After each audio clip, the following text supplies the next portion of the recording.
ചൊവ്വാഴ്ച വൈകിട്ട് 5 മണിയോടെയാണ് നാടിനെ നടുക്കിയ സംഭവം നടന്നത്. ചെന്നൈയിൽ നിന്നെത്തിയ വിനോദസഞ്ചാരികളാണ് കുട്ടിയെ ആക്രമിച്ചത്. 4 വയസ്സുകാരനെ പുറത്തേക്ക് കൂട്ടിക്കൊണ്ടുപോയി വലിച്ചെറിയുകയും ചവിട്ടുകയുമായിരുന്നുവെന്നാണ് പരാതി. മർദ്ദനത്തിന്റെ CCTV ദൃശ്യങ്ങൾ പുറത്തു വന്നിട്ടുണ്ട്. ആക്രമിച്ചവരെ നാട്ടുകാരും കുട്ടിയുടെ ബന്ധുക്കളും ചേർന്ന് തടഞ്ഞു വെച്ചിരിക്കുകയായിരുന്നു. മറയൂർ പോലീസ് സ്ഥലത്തെത്തി മേൽ നടപടികൾ സ്വീകരിച്ചു. പ്രദേശത്ത് സംഘർഷാവസ്ഥ ഉടലെടുത്തിരുന്നു.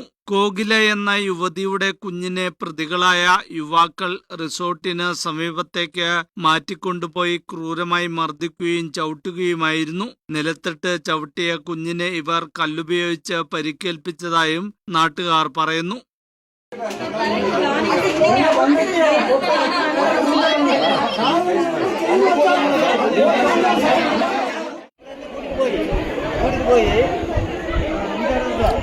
இந்த இடத்துல பையன் விழுந்து அவர் வந்து ஏறி ஒரு எத்து ஏறி மிதிச்சோன்னா அந்த போய் கேமரா നേരത്തെ നടന്നുകൊണ്ട് അതിന്റെ പാടൊക്കെ കഴുത്തലൊക്കെ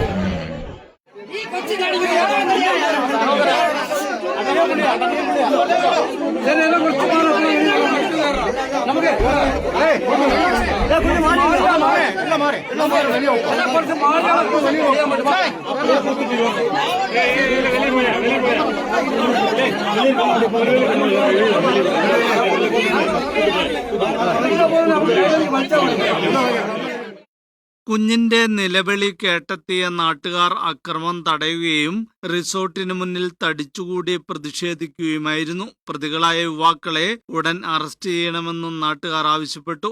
പരിക്കേറ്റ കുഞ്ഞിനെ ആശുപത്രിയിലേക്ക് മാറ്റി. മറയൂർ പോലീസ് സംഭവത്തിൽ കേസെടുത്തു. News bureau, Marayur.